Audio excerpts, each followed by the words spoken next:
edition of Deconversion Therapy. This is Karen, and we have no Bonnie this week. She is on a well-deserved month-long vacation, and if you don't know what happened with some of our recordings, just go find us on all the social media areas, and we explain it there. But I took a poll of what some of you would want to hear, what I could record. By the way, this is Karen, while she's enjoying herself. And the number one thing you all wanted to hear was true crime, which is great because I really want to do this story. Also, the other ones that I mentioned, including missionary work, I thought, let's wait for Bonnie because that would be really good to bounce that off of her since I was a missionary, and she would just send me postcards with guys wearing G-strings to my mission base. That was fun.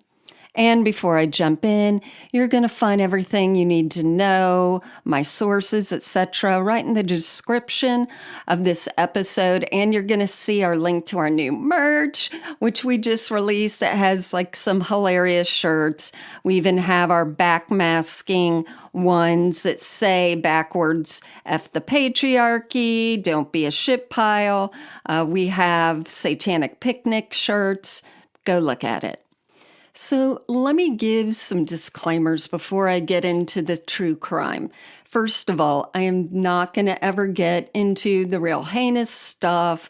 No need for that. Our imaginations are bad enough. But why I feel that a lot of women especially love true crime is, for me, it's the only time we get to sit in the power position, the only time we're in that godlike view where we're looking down and listening to a program or watching a show where we're not the victims, but we're actually above the people who are committing the crimes on women, usually women. And it's like this safe space and this place of power, because usually you see that the person gets caught in the end and you're like, aha. So for me, it's sort of an empowering thing to listen to or watch true crime. So pull up a comfy chair and let's all go down to Florida. I know, it's a shock, right? We're going to find church-related true crime in Florida. Well, here we go. This story takes place in 2011 on the Emerald Coast. And if you haven't been down there, that's where a lot of people from Tennessee go. Although I grew up in South Florida on the Miami side, and I will tell you, we never went up to the Panhandle. And we always thought it was, podunk town and all that. I found that it's quite different there. So you have the ultimate preppy areas like Seaside and Rosemary.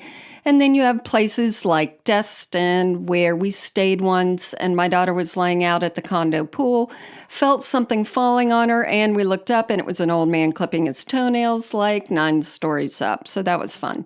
So it's a big mix and match of different kinds of people. And down there was a church called Calvary of Emerald Coast. Now, I've done some research, and what I think is that they have now rebranded, good idea, and they're called The Anchor. Their website didn't have a great, this is what we believe type section, so I can't tell except that it seems, it's a cool church. That's it. There's a lot of singing and praising and whatnot. At this time, there was a pastor named James Flanders. Go ahead and, get out all your Ned Flanders jokes right now. And his wife, Tanya. And they were, at least he was trying to be cool, the shaved head, the shirts that could sometimes be a little bright with the jeans, the tennis shoes, holding the Bible in one hand, but having it bent like a scroll in one hand, how they do. And everything is topical. So you're not just preaching about one verse in the Bible. You're taking a topic like love, and then you're going and you're finding all the things in the Bible that pertain to it and really trying to get it down and groovy for the kid folk out there. To me, James just didn't quite fit the totally cool Hillsong vibe. But I think, he attained to be that. And there were a lot of sermons up online. Most of them have been scrubbed since then, but he was very charismatic. And one of the reasons I'm excited to do true crime is that I listen to a lot, and so many of them have people who grew up in the church or were Christians or were evangelical or were raised by strict evangelical or Catholic parents, whatever it is. And a lot of the people that do the hosting don't have the understanding of the inner life of that kind of person. So every time I hear something, I want to call in as if it's live and say, no, what they're doing right there, that's because they believe blah, blah, blah. So now I get to go ahead and do that. And one of the things I'm going to say is that this seems like a charismatic light church, which means let's raise some hands and we can pray for healing and things like that, but we're not actually doing all out speaking in tongues, knocking people over. It's right there in that charismatic part, not going over to the Pentecostal.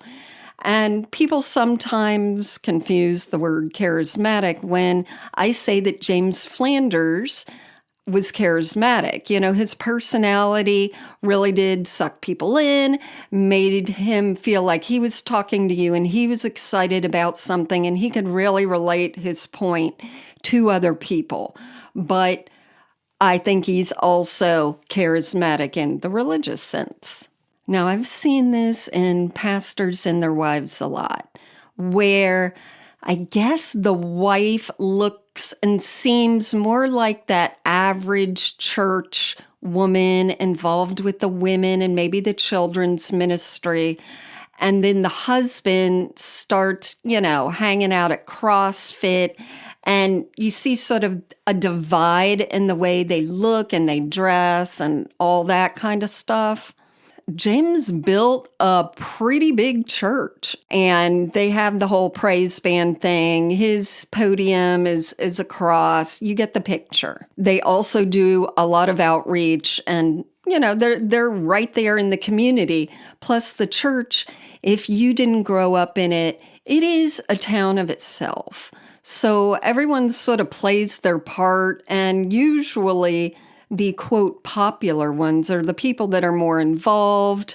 There's a lot of small groups that break off and different little factions that focus on different things in the church. Again, children's ministry, or maybe they're into hospitality and cooking for people or out visiting the sick or whatever it is.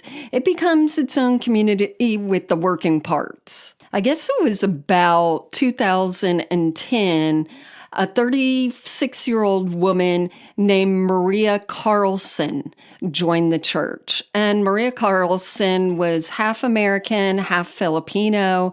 From her past, it looks like she had a lot of things happening in her family life growing up that were confusing enough to be trauma, like many of us have. And she seems sort of just like that woman at church, the single woman who is very vivacious, maybe a little flighty, but in a good way, like that free-spirited one.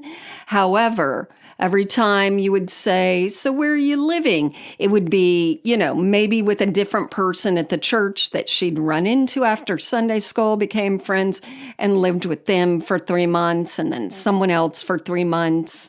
She was diagnosed with bipolar, so she was working within those parameters, and she was taking medicine for it. She had been married before to a guy named Jeff, and she and Jeff had a daughter. And I think that sort of the instability of her diagnosis, plus probably natural personality, she recognized she wasn't the best to raise the child single-handedly, and she actually gave the child full custody to Jeff, even though Jeff seemed to still stay friends with Maria and be really loving and cared for her in many ways. Maria just seemed to be the type of person that moved a lot and had a lot of different ideas of what she wanted to do in life. But there was a time that she worked for the police in Colorado as a booking agent. So she's very smart.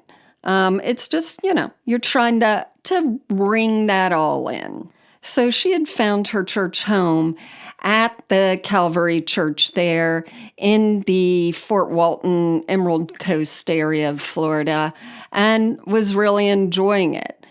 Soon, the pastor, James and Tanya, found out that she was struggling finding a home to live in, and they took her in, which I don't know if that was unusual for them or that's just one of the things they did.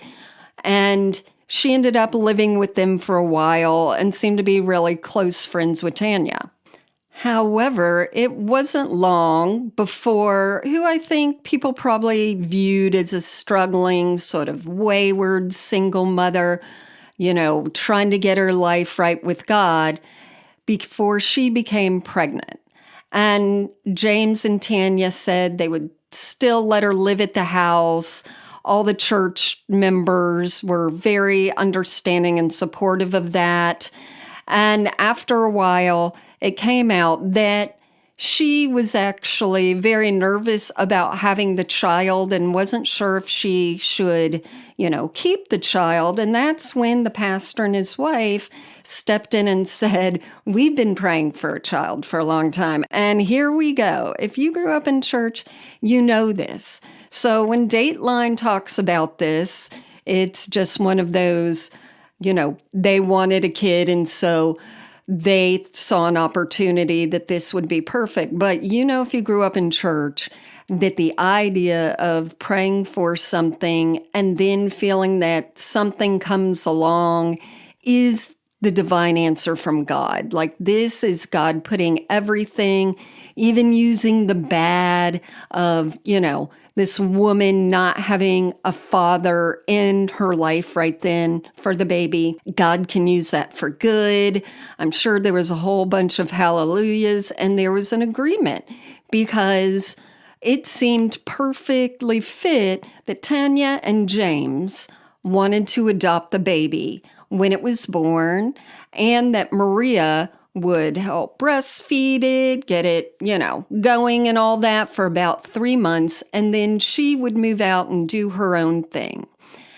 Everyone thought, well, this is a bit strange, but, that's God right there.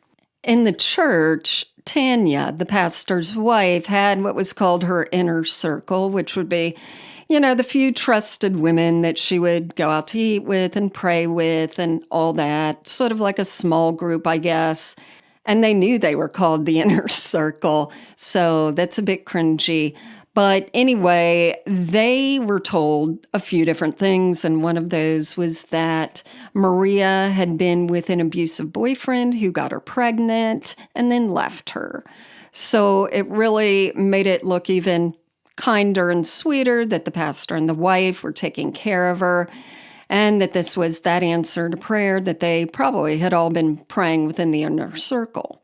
The church women even threw a baby shower, not for Maria, but for Tanya, about she's getting to have the baby. Now, Maria was present at the baby shower. Maria was big old pregnant, and Tanya even put like a balloon under her shirt to pretend she was looking like she was pregnant for like a funny photo.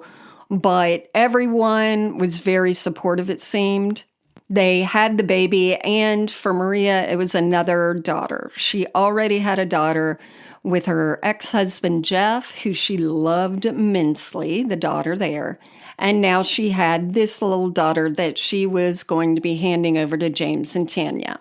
And it was about 3 months later when Maria sent out a text to all her friends and relatives, basically saying, "Hey, I've taken off. I'm going to do something I've always wanted to do. I didn't tell you guys before because I knew you would try and stop me." Most of the people who read this didn't think it was weird at all. Like, that seemed to be her MO most of her life. And the fact that the baby, I guess was past the breastfeeding age or whatever, and she was leaving it with the pastor and the wife, and now she was going to do her own thing, seemed sort of normal to a lot of people who heard it. However, her ex-husband thought it was particularly strange because he knew she would never stop contact with him and the daughter that they had in common, and that she would leave the daughter that they had because she was obsessed, loved, was crazy about her little first daughter. So Jeff thought that was weird, and eventually he reported it to police. Police find out that the last place she was seen and lived was with the pastor and the wife, the Flanders. So they went there and they questioned them, but of course there was nothing. James said he had gone running, and the wife had gone to like Beal's Outlet or something. And when they both returned, Maria was gone. They went and looked for her, and James ended up driving to the airport, and he located her truck there in the parking lot, and he drove it back home. Of course, the police checked, and there was nothing that said she had flown anywhere, and nobody had seen her. And that's when the pressure really started on the pastor and Tanya. And I'm sure people were talking because it is church, and that's what happens. But there were a few, people that he really held in confidence that he began to talk to. And one was an elder of the church who he said, I'm just really freaking out about all this. I need to get out of the country. Can you get me out of the country? And the elder was like, no. And if you don't know what an elder is, sometimes they're officials, sometimes they're not. They're usually people who have been Christians a long time, and it's almost like a board of directors, just some overseers that would be on the pastor's spiritual level, maybe even above, where the pastor could have conversation and get counsel from them as well. But they could also approach him and be like, we don't like what this is doing or this is happening here. So he had asked one, can you get me out of the country? This is bad. This is just bad. I just need to go. Luckily, the elder said no.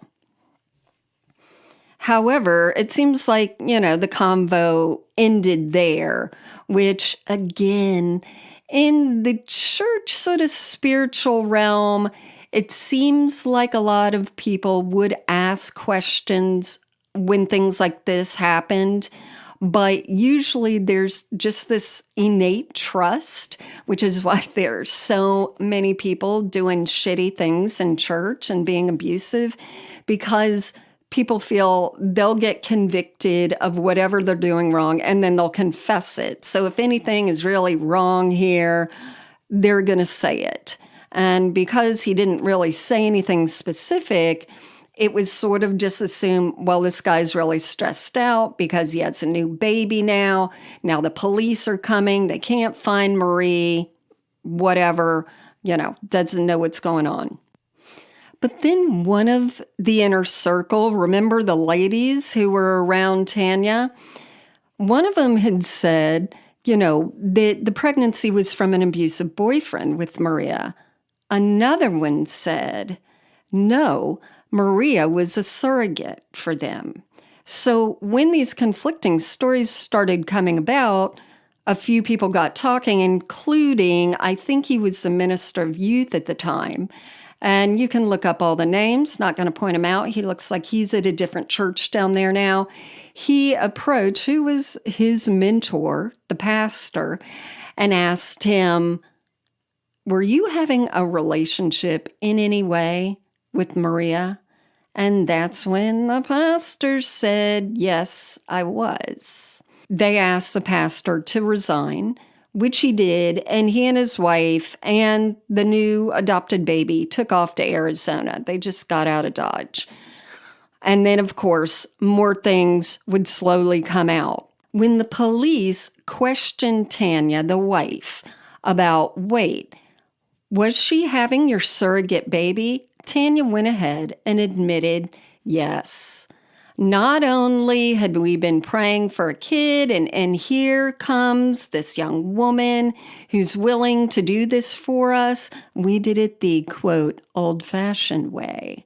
Tanya says she was in the room when her husband impregnated Maria. So this is already sort of off the rails of most denominations and theology in the U.S., but also his sermons started to change a little bit.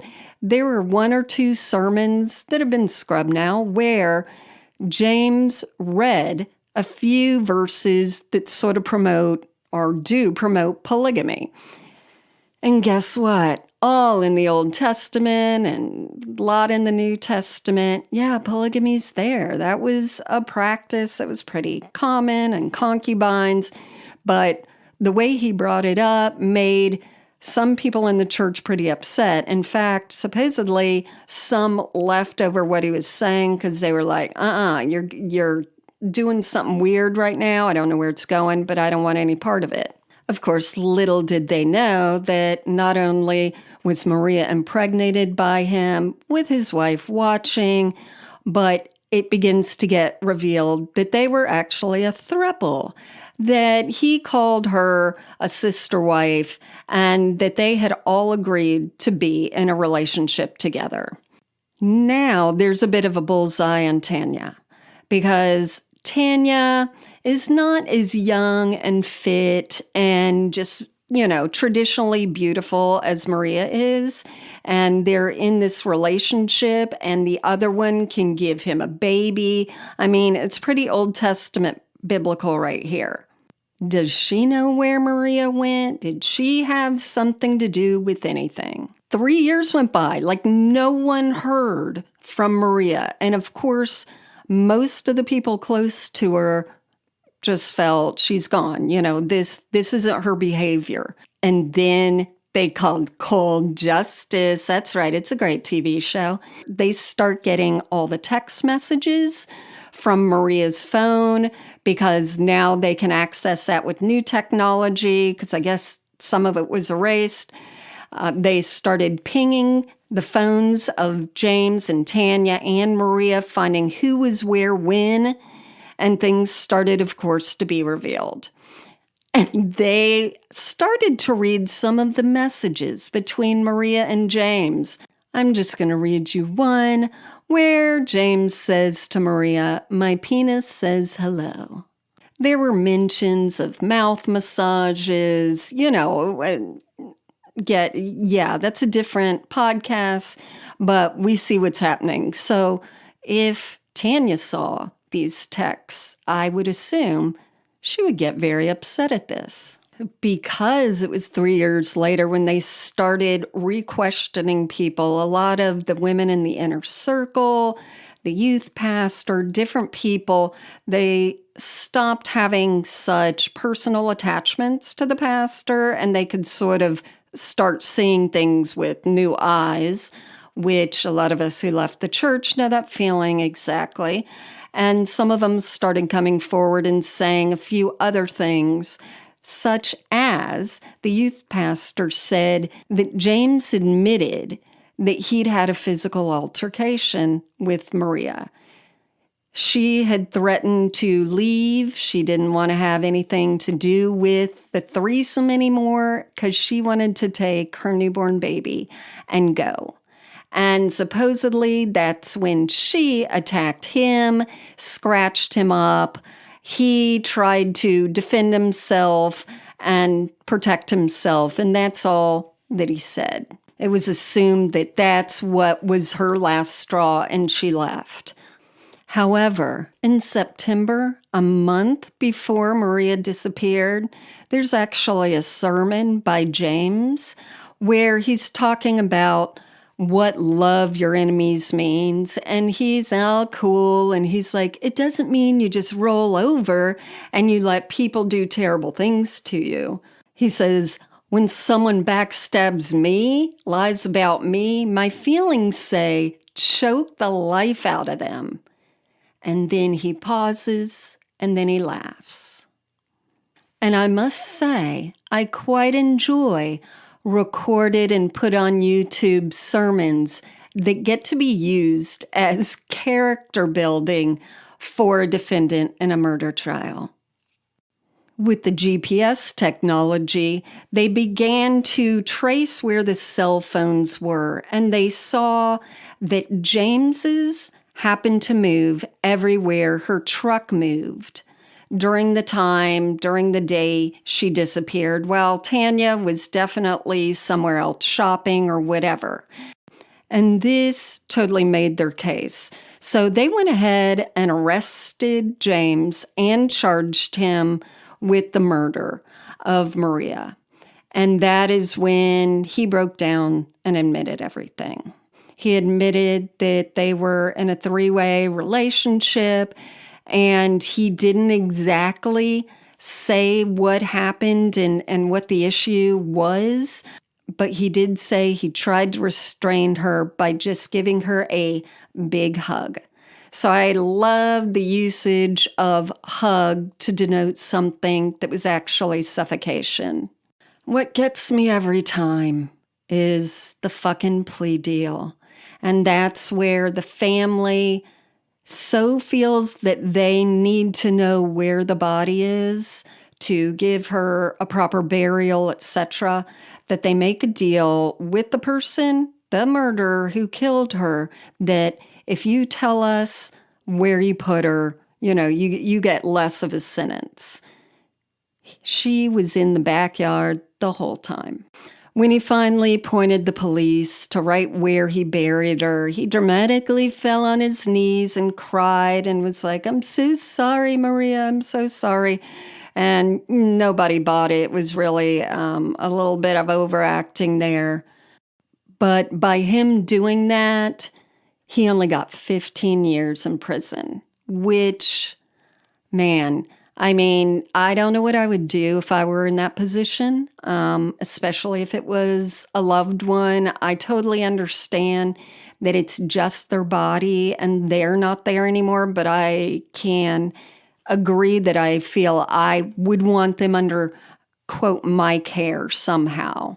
But I do feel like it's almost a chess move where it's like, tell us where she is, you're going to get this teeny tiny sentence, and then it's in the backyard, which could have been an area they end up searching anyway down the line. I don't know.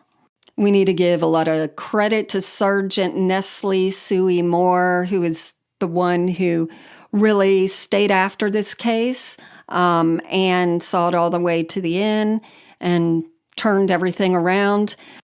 But also, here's the grossest part of it. Tanya, the wife, is still in Arizona, I think, but she is still raising Maria's child.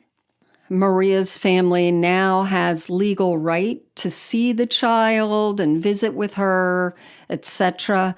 But because Maria had been living with them and then disappeared and all these things, I think they went through the process of adopting her, and I guess the law can no longer do anything.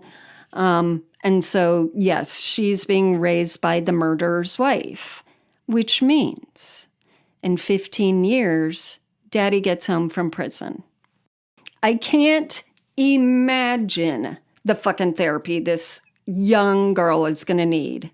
And they're just going to be this fucking happy family. Was Tanya involved in any way? We don't know. But you can listen to how she answers the police's questions. She's very defensive. She lied a few times of how and why Maria got pregnant. So she's not beyond that. She's not a submissive, sweet woman. All in all, this pastor and his wife damaged so many lives. The lives of both Maria's children and the ex-husband, even just people who attended the church, just obliterated all of it so his penis could say hello.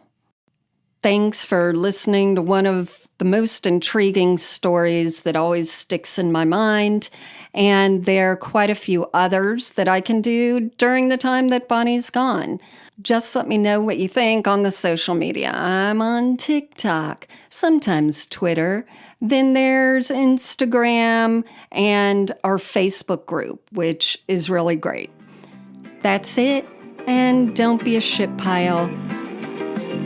Just don't be a pastor.